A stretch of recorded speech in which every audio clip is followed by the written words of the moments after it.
The boy who stuttered so badly that classmates called him an alien became the world's most beloved comedian. But Rowan Atkinson's transformation came at a cost. He discovered his stutter disappeared completely when he performed. But only then. Every Mr. Bean episode drained him emotionally. He called the character exhausting and looked forward to filming ending. The man who made millions laugh admitted he felt like a fraud. Now at 70, he's revealing how his childhood trauma shaped everything. The silent comedian finally found his voice to tell his story. Rowan Sebastian Atkinson was born on January 6, 1955. He was the youngest of 4 boys. But something sad happened before he was even old enough to remember. His eldest brother Paul died as a baby, leaving just 3 brothers. One of Rowan's brothers, Rodney, later became an economist and almost became the leader of the UK Independence Party in 2000. When Rowan was around 5 years old, he started having a serious stutter. He went to Durham Chorister School, where the bullying was cruel. Canon John Grove, who worked there, remembered Rowan as a shy boy with a rubbery face and a speech problem. Some of his classmates even said he looked like an alien. They laughed at the way he talked and the way he looked, and Rowan spent most of his time alone. One of the kids at that school was Tony Blair, who would later become Prime Minister. Tony was 2 years younger and remembered how tough things were for Rowan. The bullying was so bad that a 2007 article in The Independent talked about it. But something strange happened when Rowan went on stage. His stutter would disappear completely. He could perform without any trouble at all. That painful part of his childhood became the key to his gift. Even with the bullying, Rowan was brilliant in school. He got top grades in his science A-levels and earned a spot at Newcastle University in 1973. When he was just 18, he studied electrical and electronic engineering. While studying at Oxford in 1975, Rowan joined the drama club and a review group called the Etceteras. It was during this time that he met a young writer named Richard Curtis. This meeting would change both of their lives. Richard saw Rowan perform for the first time at a rehearsal in early 1976. He later said there was a quiet, funny-looking guy standing in the corner. But when Rowan finally performed, Richard was blown away. Rowan did a sketch about driving and a bit where he mimed while speaking at the same time. Richard called it pure genius. In 1979, Rowan went back to the Edinburgh Fringe Festival. He was now 24 years old. He was even seen helping build the stage and clear rubble at the new Wireworks Theatre. His show was mostly silent, like an old Buster Keaton film. Some people didn't get it and even walked out, but others saw something special. He used his face and body in a way few comedians ever could. That performance helped him connect with the right people in the industry. By 1980, he started trying for TV again. He created a pilot called Canned Laughter that aired in 1979. He played multiple roles, including a very early version of Mr. Bean. The show was clever but didn't get picked up as a series. His stutter returned during many of these auditions, making things even more stressful. But he began to understand how to beat it. He threw himself into his characters completely. By the time he appeared on Wogan in 1980, at age 25, he had mastered how to hide his stutter through performance. That was the beginning of the end of the struggle. From that moment, the world began to take notice of a strange, quiet boy who had turned pain into laughter. Rowan Atkinson's life changed forever in 1979. That was the year the BBC gave him a chance on a new comedy show called Not the 9 O'Clock News. It was supposed to air in April, but got pushed back because of a general election. BBC thought the show might be too political at that moment. The first episode finally aired on October 16, 1979. But things didn't go well. Almost no one watched it. Less than 1 million viewers tuned in. Critics hated it. Some called it offensive and even said it should never be on television. In 1982, it also won the BAFTA for Best Light Entertainment Program. That one sketch helped launch Rowan's career as a master of physical comedy and strange humor.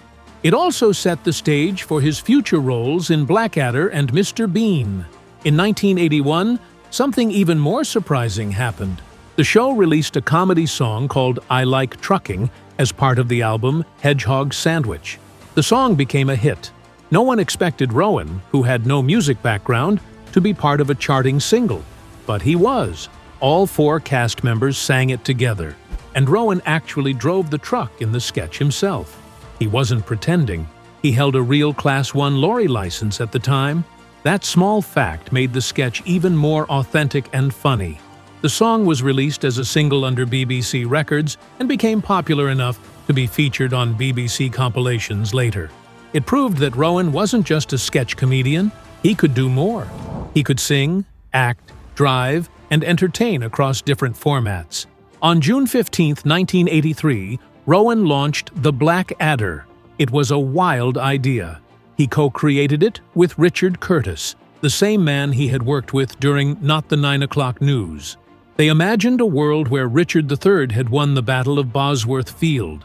Rowan played Prince Edmund, a sneaky and power-hungry son of King Richard IV.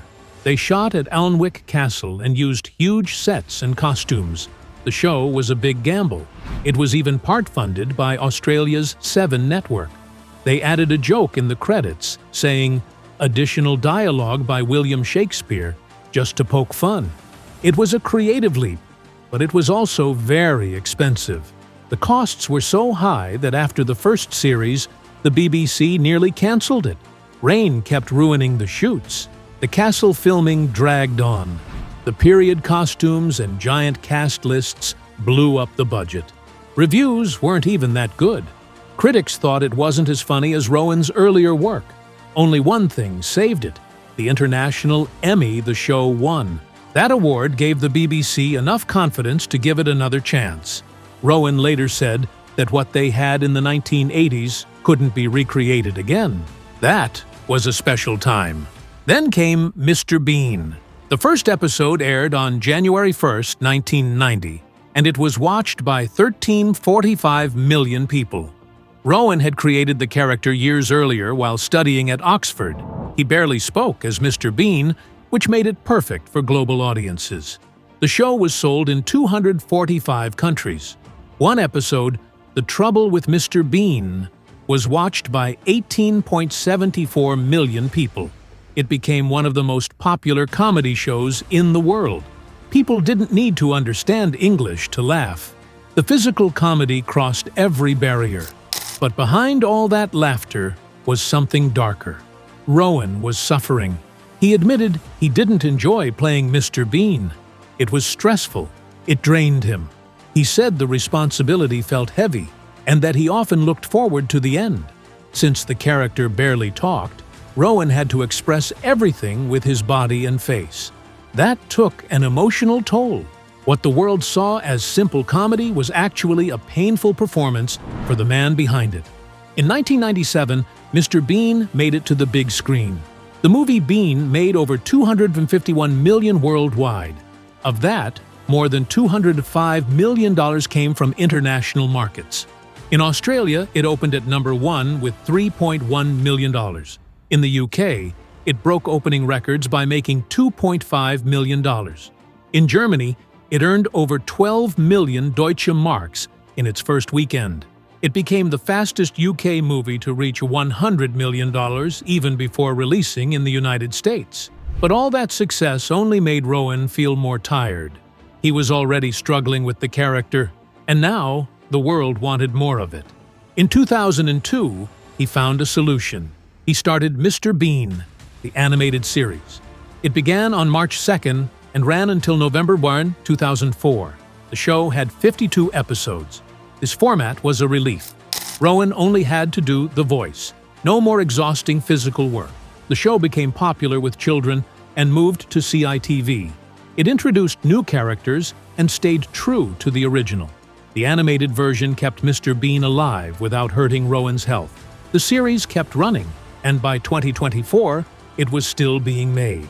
Rowan Atkinson first met Sunetra Sastry in the late 1980s. She was a makeup artist working on the BBC series Blackadder. Rowan actually switched makeup artists just so he could talk to her. That made his co-star Stephen Fry quietly disappointed because he had also wanted to ask her out. But Rowan got there first. They fell in love and got married on February 5, 1990, at the Russian Tea Room in New York. Stephen Fry was his best man. They had 2 children together. Their daughter Lily was born in 1993 and their son Benjamin in 1995. For 24 years, they stayed together. But everything changed in 2014. That year, Rowan and Sunetra separated. The divorce became final in November 2015. In court, Sunetra said Rowan was behaving unreasonably. At the same time, Rowan had quietly started seeing another woman, Louise Ford, who was much younger. The media exploded with headlines, and Sunetra was heartbroken to be replaced by someone so young. One terrifying moment in Rowan's life happened in March 2001. He was flying with his family in Kenya when their private pilot suddenly fainted in midair. Rowan had never flown a plane before, but he grabbed the controls and managed to keep the aircraft steady. He held on until the pilot woke up and safely landed the plane in Nairobi. Rowan was 46 years old at the time. That moment showed something people never expected from the man who played Mr. Bean. In real life, he stayed calm and saved everyone.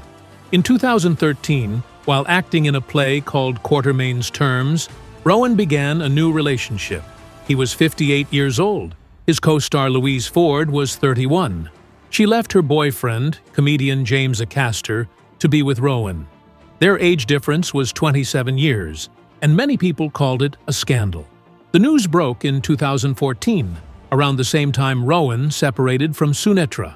In December 2017, Louise gave birth to their daughter Isla. Rowan became a father again at age 62. Rowan had always been seen as an environmental supporter. Since the 1980s, he drove electric and hybrid cars and spoke up about climate change. But in June 2023, he wrote an article in The Guardian that shocked everyone. The title was, "I love electric vehicles," and was an early adopter. But increasingly, I feel duped. In the article, he said, electric vehicles actually cause 70% more greenhouse gas emissions during production than normal cars. He criticized the batteries used in EVs. That article made headlines across conservative media like Fox Business. Environmental scientists were angry and said his claims were misleading. Then it came out that Rowan owned a huge collection of supercars, including rare McLarens and Aston Martins. Parliament even blamed his article for slowing down EV sales across the UK. His critics said he helped fossil fuel companies, even while enjoying a very high-carbon lifestyle. When Disney offered him the role of Zazu in The Lion King in 1994, Rowan didn't want to do it. He said he had never liked voice work, but he agreed anyway, and his voice became one of the film's most memorable parts. The Lion King earned $968.5 million around the world. It became Disney's highest-grossing hand-drawn film. Even though he didn't do the singing voice, his Zazu performance was a big hit.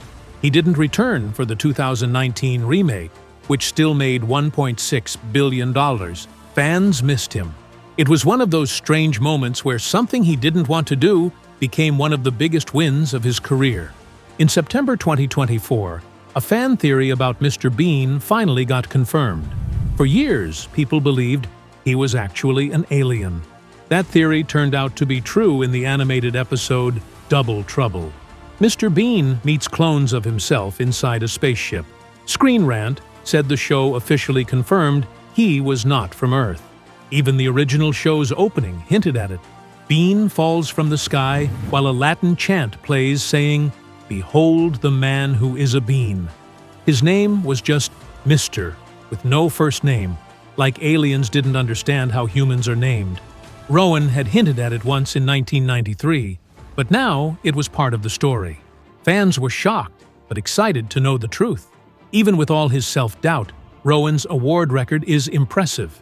He has won 12 major awards and been nominated 18 times. In 1981, he won a BAFTA for Not the 9 O'Clock News.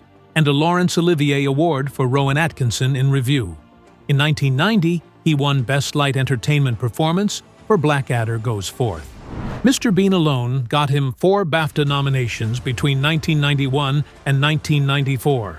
He also won an International Emmy. Despite all this, Rowan keeps saying he doesn't feel successful.